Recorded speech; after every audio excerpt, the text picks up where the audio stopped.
All right. Can everyone see me? And can everyone hear me? I want to begin our Q&A class. I'm just going to unmute all because I want to make sure you can all hear me. So I'm going to ask the question here. 1 second.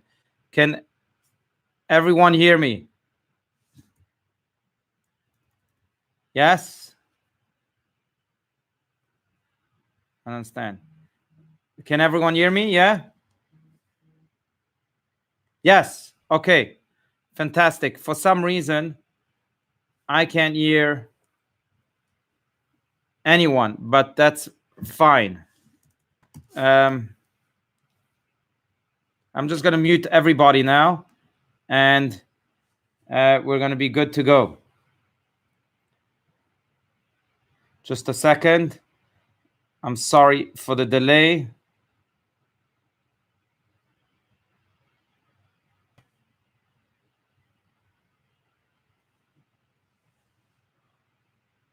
Okay.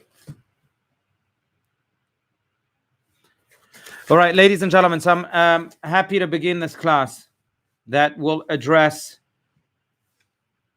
your question. I'm not sure why someone is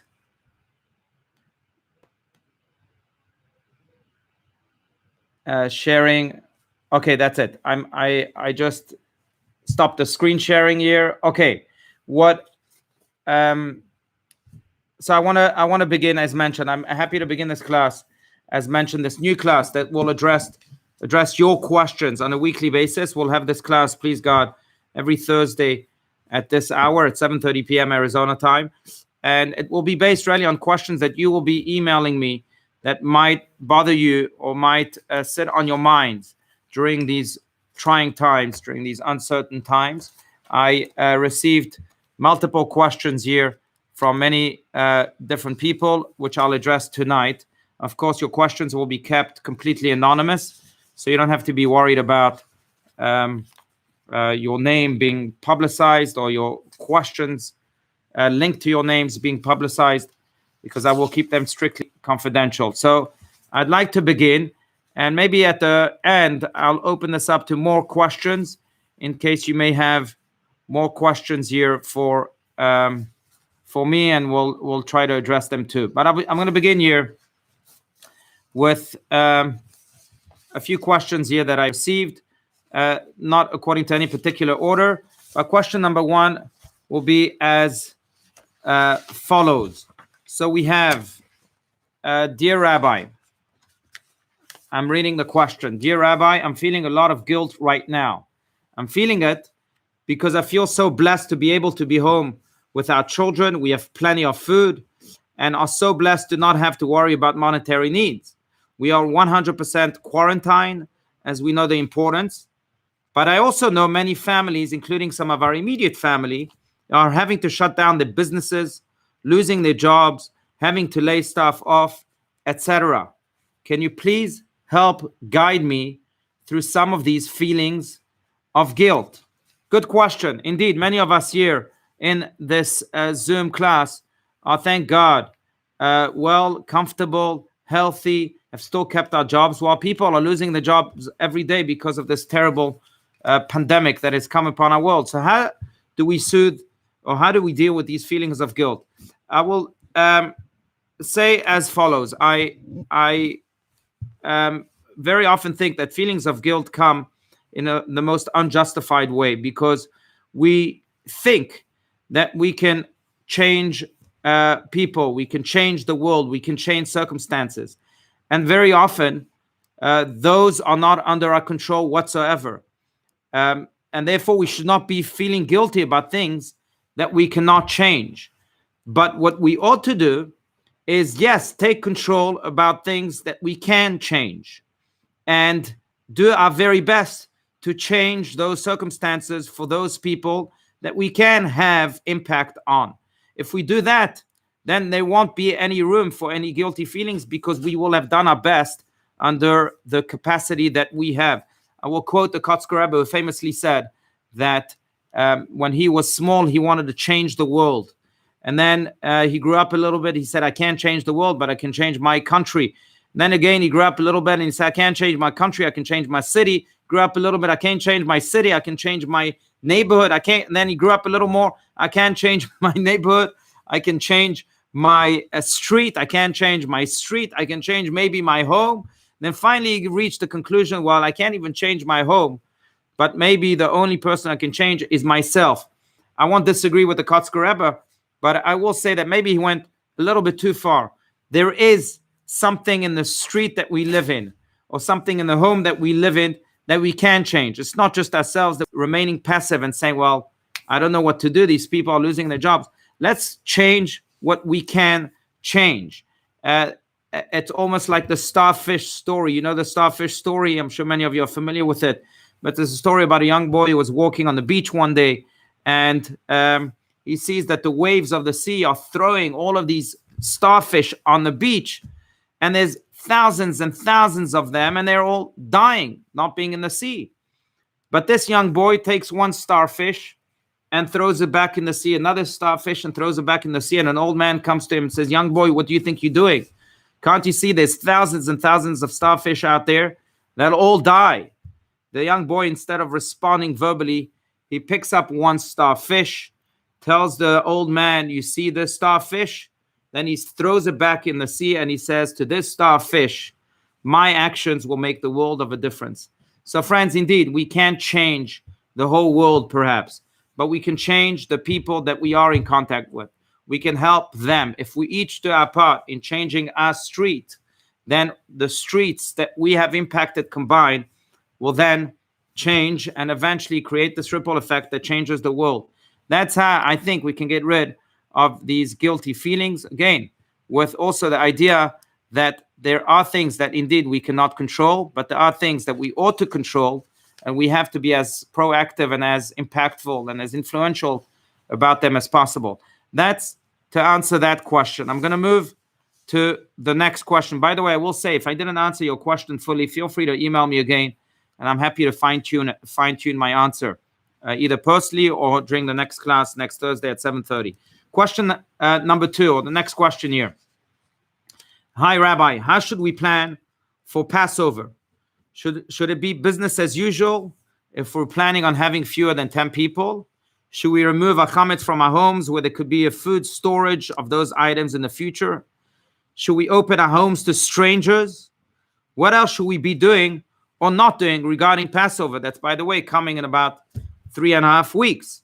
These are all good questions. First of all, there's the halachic aspect of it, and that is relating to this question: should we remove our chametz from our homes where there could be food storage of those items in the future?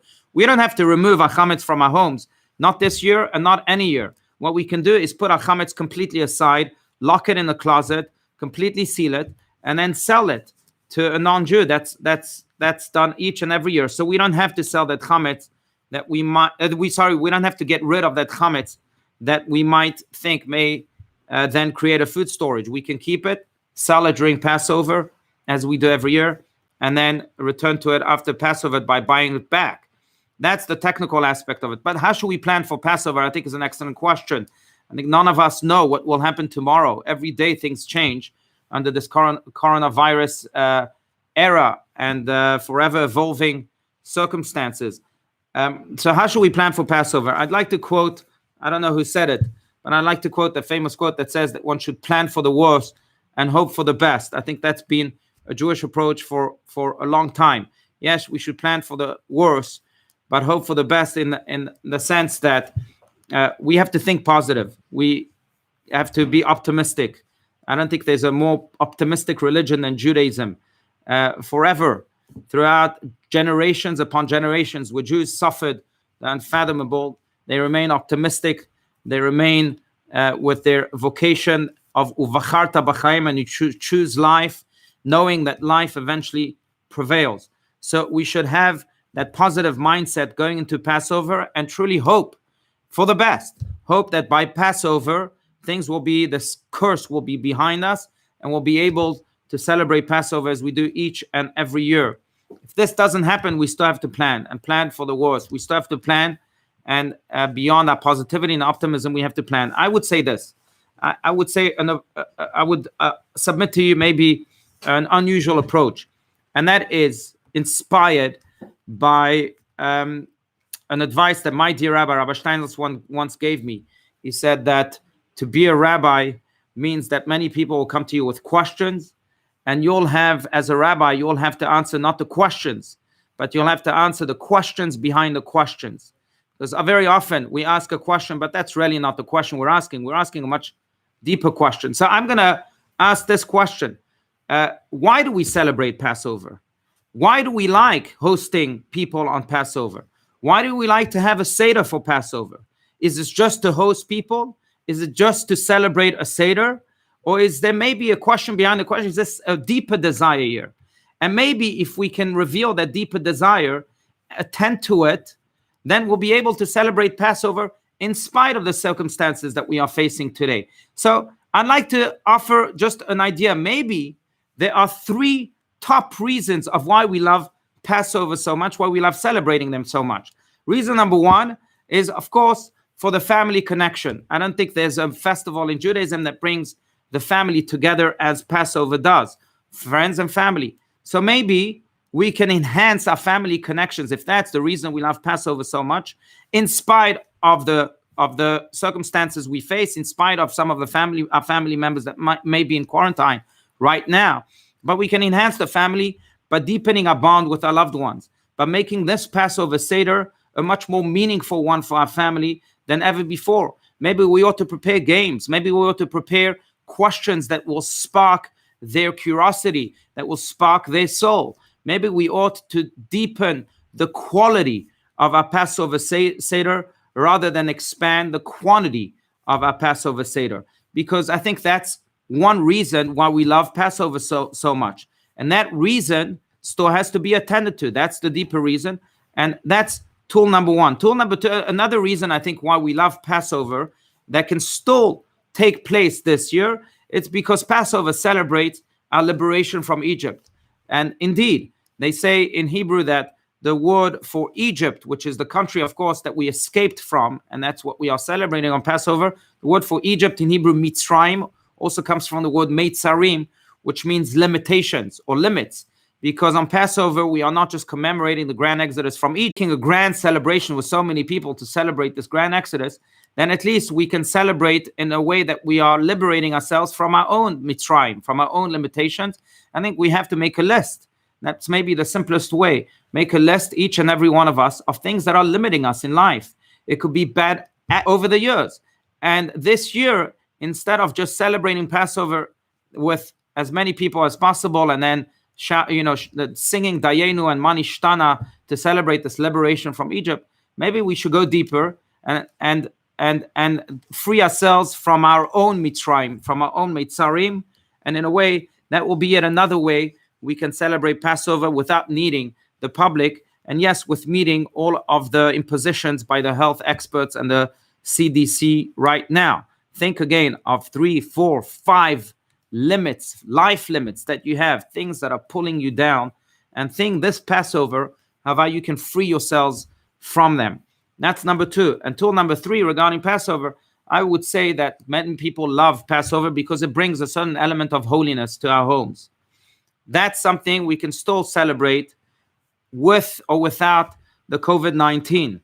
The holiness in our home can be brought not just by having a lot of people over that we might not be able to do this year, but with the mitzvahs that we do in our home. Again, whether it might be giving tzedakah each and every day in our home, that brings tremendous holiness to our house.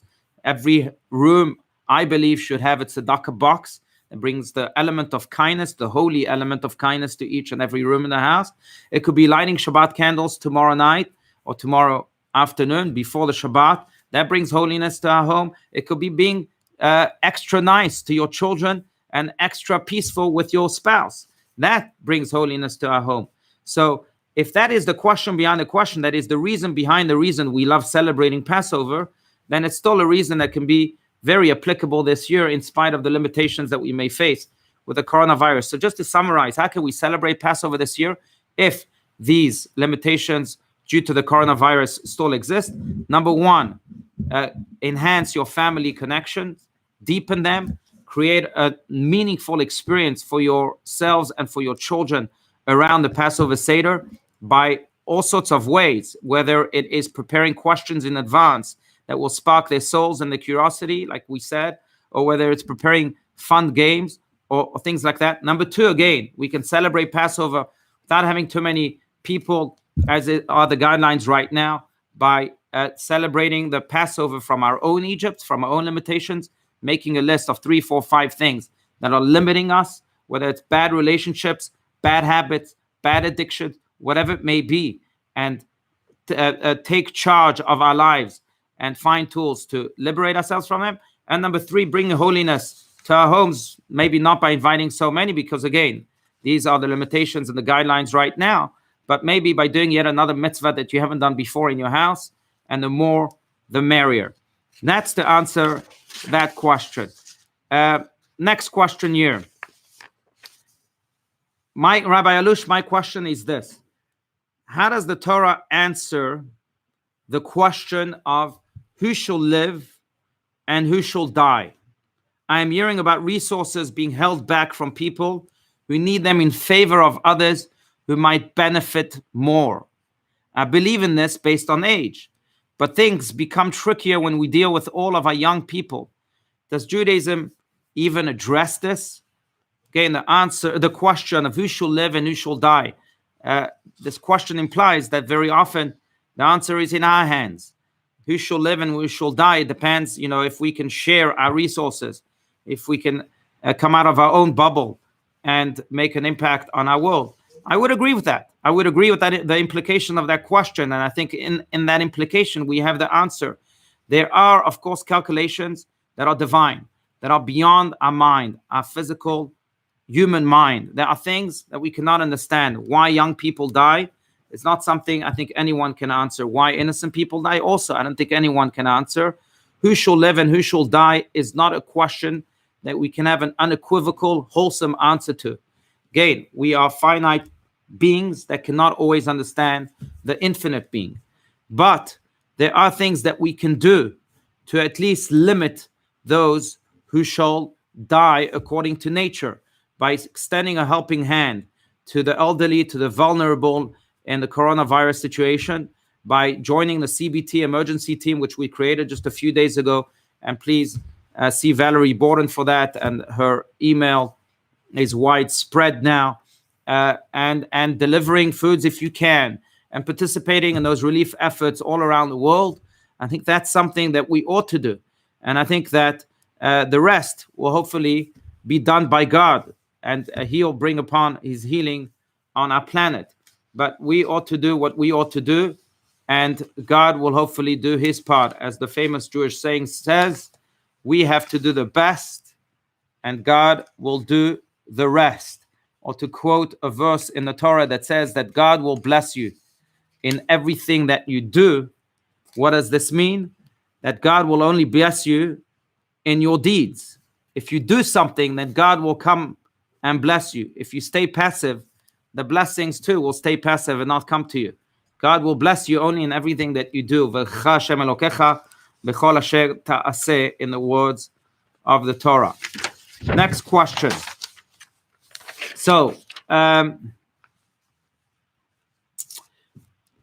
right. Hello, Rabbi Allouche. These are my questions.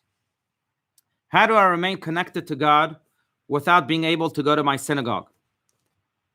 And then I have a question about having a Passover Seder. Well, we just related to that. Then another question. So question number 1 is, how do I remain connected to God without being able to go to my synagogue? Question number 1. Question number 2 is, what do I do about my parents who think that they can travel to Hawaii for Passover? All right, so let's relate to each question at a time. How do I remain connected to God without being able to go to my synagogue? Of course, on a technical basis, we have many means. This virtual class is one of those means. Thank God, I think a whole online world has been open to so many, and we can still connect from the comfort of our homes and our devices virtually and still remain connected to our synagogue or to God. But on a deeper level, I will say this. I will add 2 additional points. One point is that I think that the great tragedy of 21st century Judaism is that many have compartmentalized Judaism. In other words, there is the synagogue, and that's where holiness and God is to be found. Then there is the business. Holiness is not always found there, and God is certainly not always found there. Then there is the home. Sometimes I welcome God, sometimes I don't. We've compartmentalized our lives and compartmentalized God. And I think that's, again, one of the great tragedies of 21st century Judaism, because God should exist everywhere, whether at our homes, at our businesses, or at the synagogue, because he exists everywhere. Or as the Kotzker Rebbe famously said, where does God exist? Where is God found? Wherever we let him in. If we let him in our home, he'll be found with the exact same presence and measures as he's found in the synagogue. We don't have to go to synagogue to connect to God necessarily. Yes, we have to go to synagogue for many reasons. One of them is connecting to God, maybe on a more, more present, in a more present way, because the Shekhinah is also there. But we can connect to God also within the confines of our home by letting him in. By, again, like we said before, doing a mitzvah, ensuring that the home is a home of peace and harmony, ensuring that the home is a home of words that are positive and constructive and not negative and destructive. It's by ensuring that the education that we give our children is an education that's in line with God, by ensuring that the way we eat, the way we speak, the way we act in our home is divine. That's how we can connect to God even in the confines of our own home. And then we'll get rid of that distorted approach that God has to be compartmentalized. No, God is everywhere, and therefore God ought to be welcome everywhere, in our rooms, in our bedrooms, in our kitchens, just as much as in the synagogue. That's number two. Number three, finally, to answer this question, I want to share with everyone your story, a Hasidic story about two brothers, Zusha and Elimelech. It's a beautiful story. But Zusha and Elimelech were two Polish Hasidic brothers of some 200 years ago. And they were once traveling in Poland, and they were imprisoned for no reason. There were two Jews, and the Jews were often imprisoned for no reason. So they were thrown in this prison, and they find themselves in a room with 50 inmates. In the middle of the room, there's a bucket, and that bucket was their restroom. As they are figuring out where they are with 50 other inmates and with this bucket, Zusha begins to cry, one of the two brothers. And his brother, Elimelech, tells Zusha, why are you crying? And Zusha says, because that today will be the first time I have the first time in my life that I will not be able to pray. Elimelech says, what do you mean? Zusha says, well, it says in Jewish law that one is not allowed to pray where it stinks. There's a bucket right there. It stinks. I can't pray. It will be the first time in my life where I won't be able to pray. So Elimelech says, one second. Who's commanding you to pray? Zusha says, God. Who's commanding you not to pray where it stinks? Zusha says, God.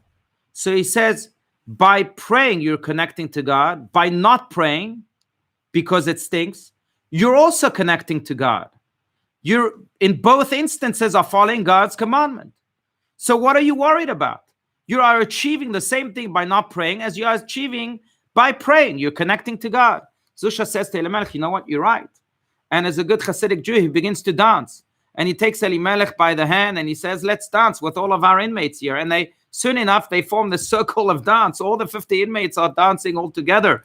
The warden hears this commotion from his office. He runs to the room, storms it open, sees all these people dancing, and approaches one of the inmates. He says, what's happening here? This is a prison. Everyone's dancing.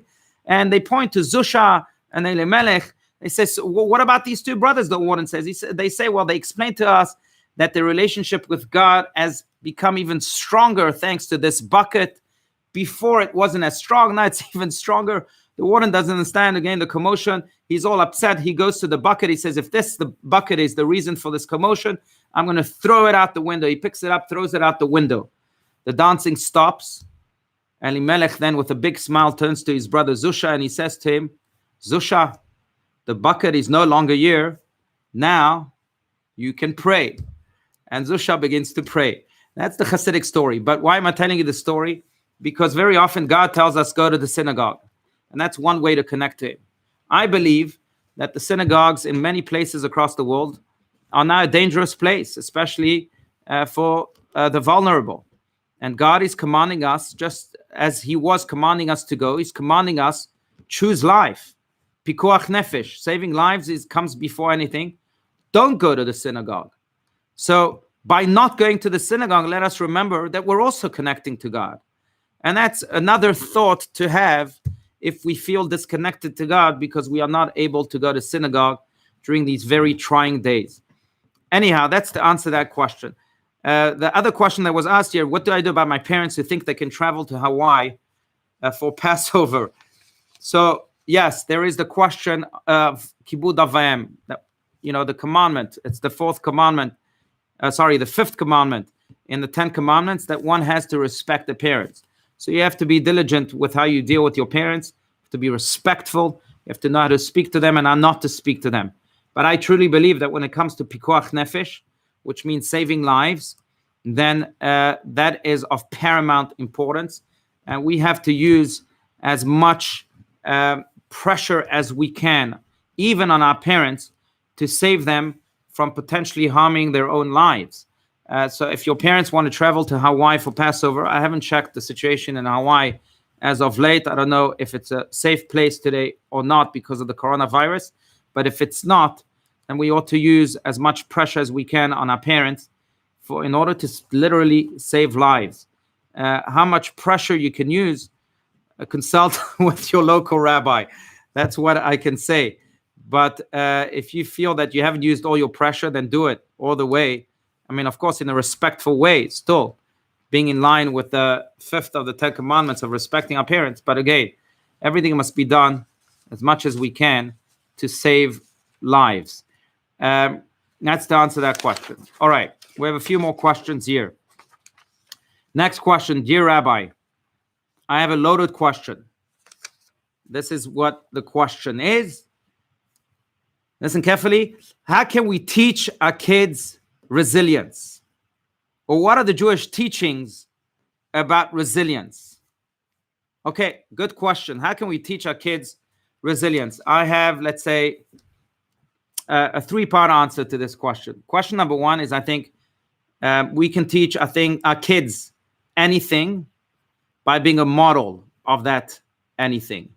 If you want to teach your kids resilience, you become the model of resilience in your home. If you want to teach your kids good manners, you become the model of good manners in your home. Mark Twain famously says, it's quite amazing, but Mark Twain famously says that people spend, I'm told here that there are 26 cases in Hawaii. So thank you for mentioning that. And that makes Hawaii a dangerous place. So again, as I mentioned before, use as much pressure as you can to save lives, even if we are dealing with your parents. But going back to how to teach resilience to your kids. So I was saying that Mark Twain is famously said that people spend hundreds of thousands of dollars on the education of their children. And then all those hundreds of thousands of dollars go down the drain when a parent is trying to save $5 by jumping over the entrance of an amusement park in front of their child. When the child sees you stealing, jumping over that entrance of the amusement park, he understood from your model that you're allowed to steal. And all of those hundreds of thousands of dollars that you spent on education literally then go down the drain. The way to teach our children anything is by modeling anything we'd like to teach them. That's number 1. Element number 2 to this answer, to this question of how can we teach our kids resilience, I derive much inspiration from one single Hebrew word. It's a fascinating word. But do you know the word for crisis in Hebrew?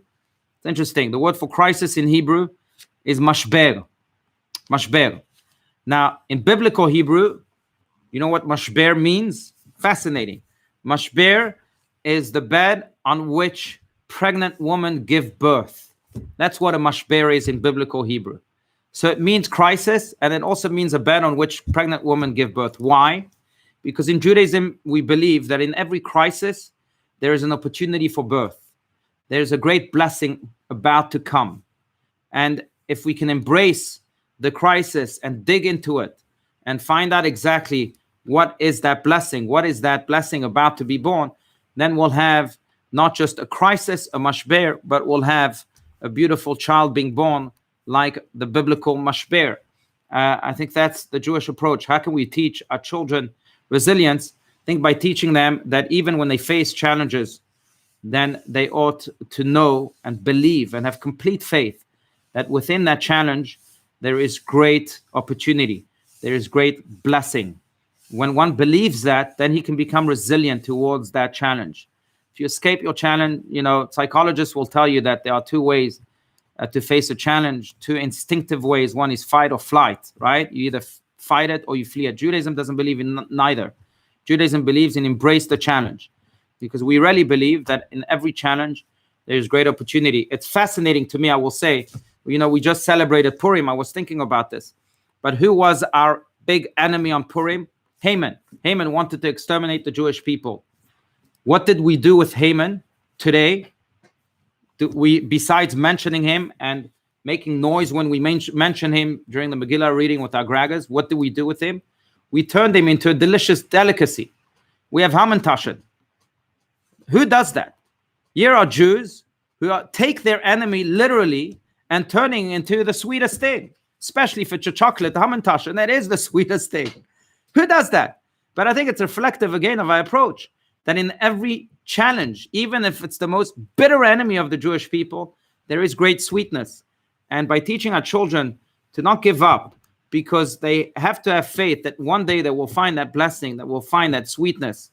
Maybe it will take time. Maybe it will take a few weeks, a few months, a few years. But if we can have that faith that there is a Hamantashen within every Haman, then no doubt they will become resilient too.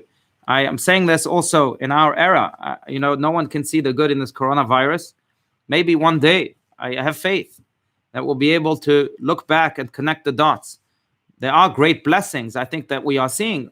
People are going inward. Finally, the rat race of life that has made people mashuga, crazy, is slowing down. Maybe the coronavirus is teaching us finally some balance. That's a blessing I see.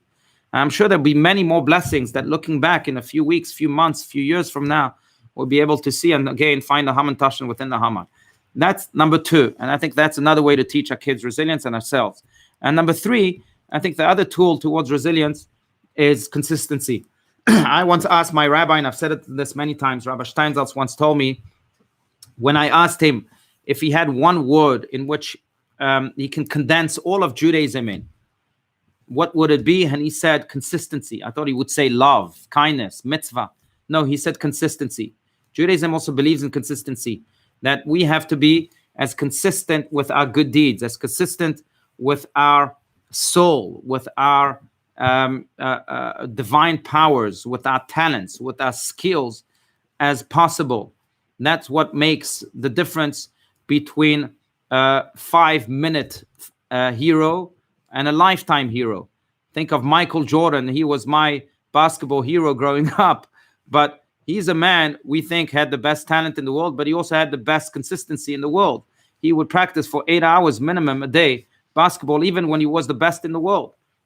That's because, again, resilience is taught through consistency. I think teaching consistency to our children is very, very important. I think that's the brilliance of Judaism, that we have prayer 3 times a day, no matter what, that we have Shabbat once a week, no matter what, that we have so many things that repeat themselves no matter what, because we believe in the power of consistency. Reminds me, just to conclude this point, of the famous story of Rabbi Akiva, the legendary sage of 2,000 years ago, who was a poor shepherd, completely ignorant. And how did he change his life? How did he become one of the greatest scholars ever to live? At the age of 40, by the way, which is, he wasn't a prodigy at a young age. At the age of 40, how did he become that great scholar? How did he make that turn? Because as he was shepherding his sheep one day in the mountains of Israel, he noticed that there was a hole in a stone created by a drop of water dripping on it time and time and time again over years. And he said to himself, wow, if this drip of water could create a hole in a rock, water can create a hole in a rock. If that can happen, certainly the waters of the Torah can create a hole in my rock, in my ignorance. And he changed his life, and he became, again, the greatest scholars, one of the greatest leaders of the Jewish people throughout history. But I'm thinking of that drop of water dripping on the same spot in the rock consistently. That's what creates resilience. That consistency is what creates resilience and what creates this ability to penetrate the rocks of life. That's to answer that question. Next question. And I think this will be our final question, if I'm not mistaken. Okay, next question.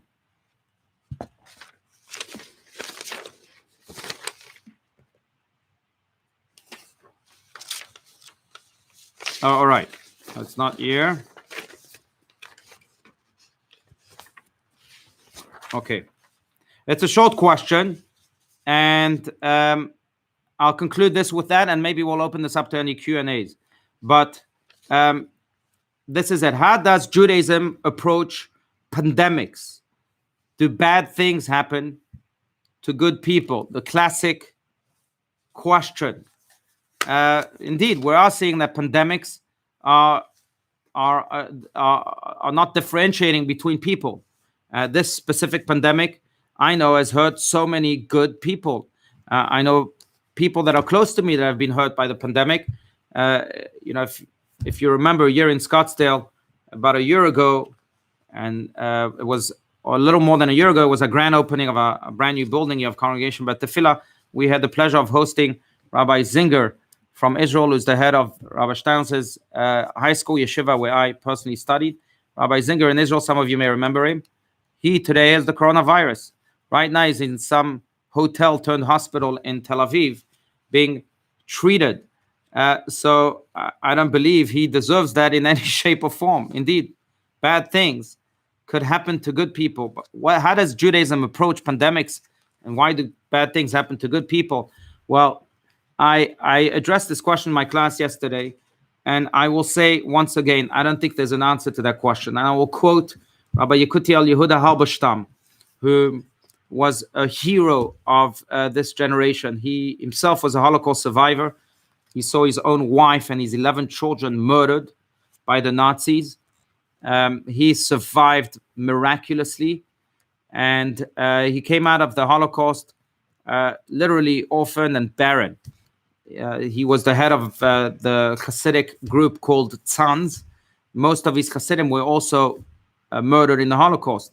Yet when he came out of the Holocaust, he was as determined as ever to rebuild his life. He remarried, had 7 additional children, rebuilt his Hasidic dynasty that numbers thousands today, built the children's hospital in Netanya called the Laniado Hospital.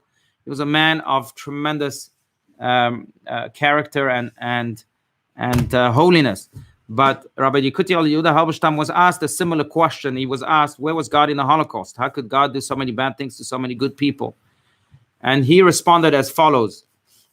I'm quoting almost verbatim. He said, when I also have the same question, and I have many other questions about God.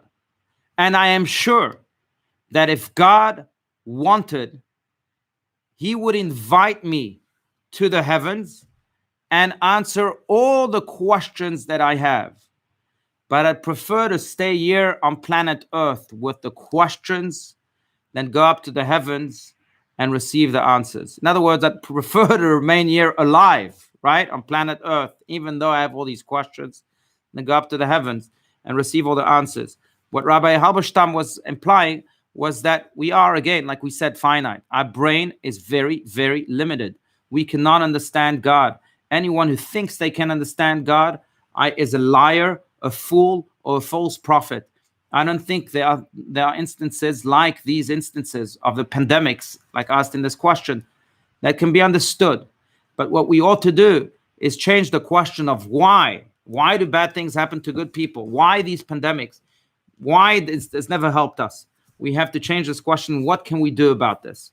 Why is a passive question. What can we do about this is an active question.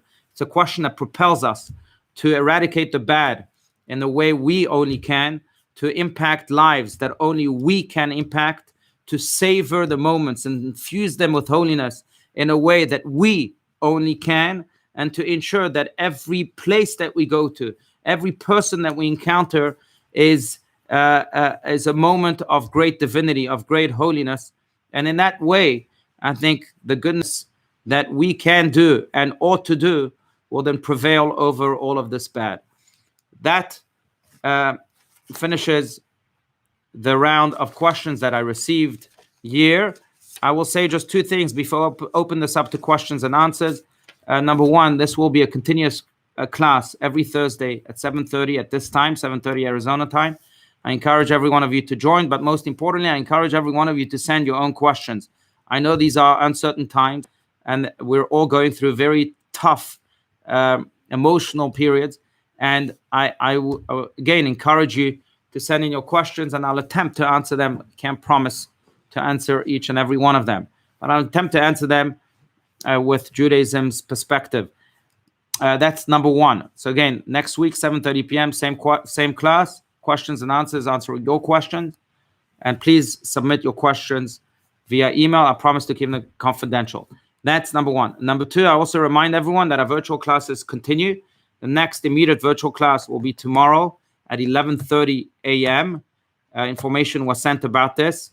Unfortunately, because our synagogue is temporarily closed until further notice, won't be able to give my sermon on Shabbat, but I can certainly give it virtually tomorrow morning at 11:30, which I intend to. So please join us for that. It will be a 15-minute class. We'll also say that all of the classes are fully recorded, so you can always catch the classes afterwards if you weren't able to join us live. Okay, I'm going to unmute. Oh, actually, why don't you unmute yourself? If you have a question, please unmute yourself, and I hope to be able to hear you.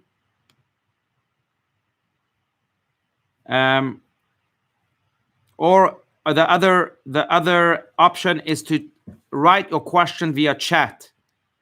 You can go down to the bottom of the screen, click on the link chat, on the icon chat, sorry, and you'll be able to ask your questions, just like Randy did with fact on the cases in Hawaii.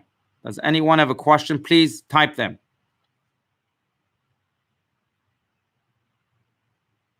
Anyone?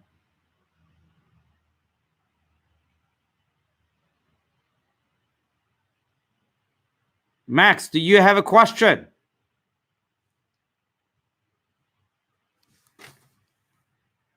Max Rosenberg, Sonia, you guys have a question? I see you guys. Okay. Oh, good question, Nachum. Okay, you have a few questions. You asked me this question, Nachum, privately. Why did I not say a joke?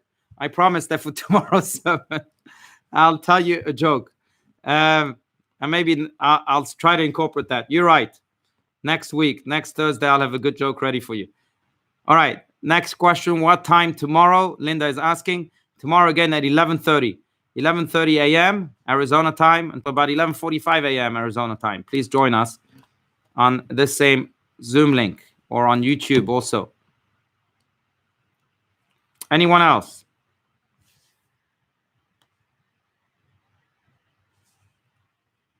No? Oh, there you go. No? Okay. I also want to remind everyone, it's an opportunity to remind everyone. Oh, here's another question. Okay. First, I want to remind everyone that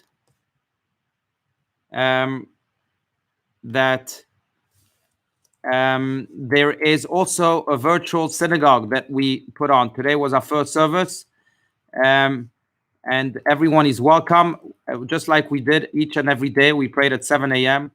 and then at 6:30 p.m. each and every day. 6:30 p.m. tomorrow won't take place because of Shabbat, but tomorrow at 7 a.m. will take place. So please join us for Shacharit, for the morning services, again on this Zoom too. Okay. And then the other question was, are we doing a happiness class on Wednesdays? We did yesterday.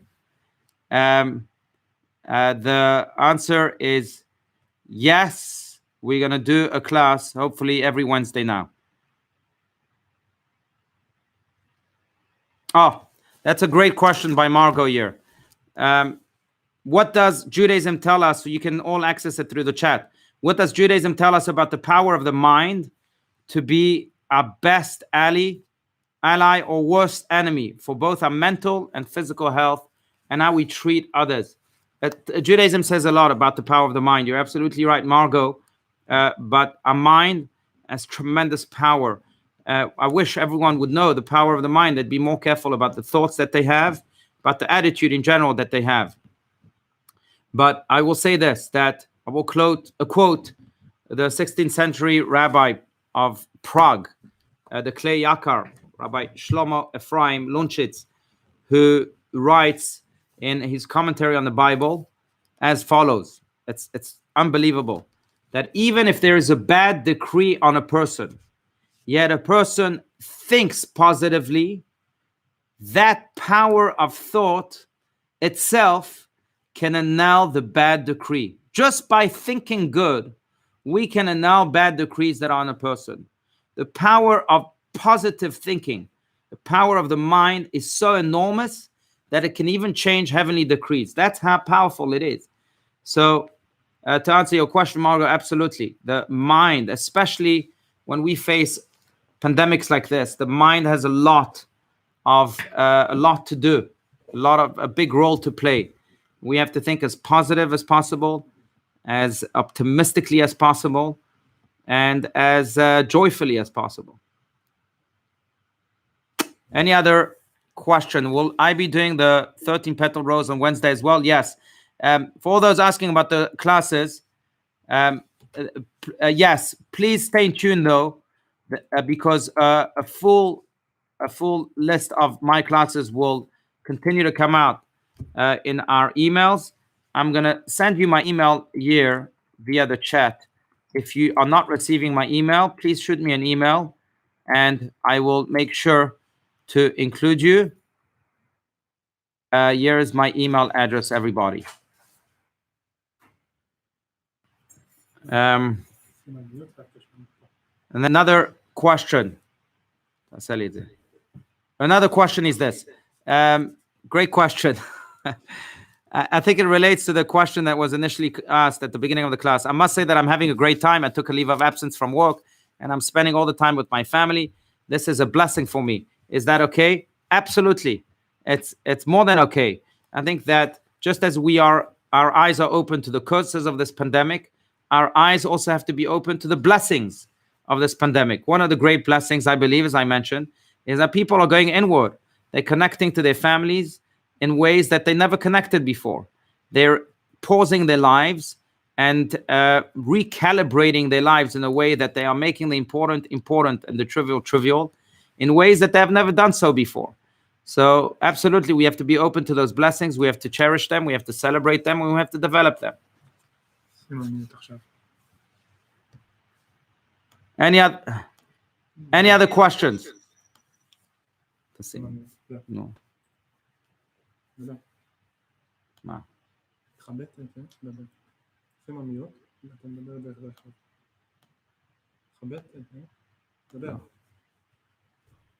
All right. Okay. Ladies and gentlemen, so I will end this class now. Remind everyone, tomorrow 11:30 a.m. we have yet another weekly sermonette. On lookout for your emails. Tomorrow morning also we have a virtual Shacharit prayer, morning services, also via this Zoom. Please join us. I have to tell you how inspiring really it is to see each and every one gathering here on this platform together as one, to study, to connect our minds together, to connect our hearts together, and to connect our souls together. And I'm very appreciative of your time and of everyone's input. Continue to send me questions if you have any for next Thursday's class at the same time. And again, stay tuned for all of the classes coming, including tomorrow morning's class at 11:30 a.m. I wish everyone only good health, joy, peace, and may we all together come out of this stronger, healthier, and better. And may this pandemic finally be eradicated from our world as speedily as possible. May Hashem usher in final era of redemption. Amen. Thank you all.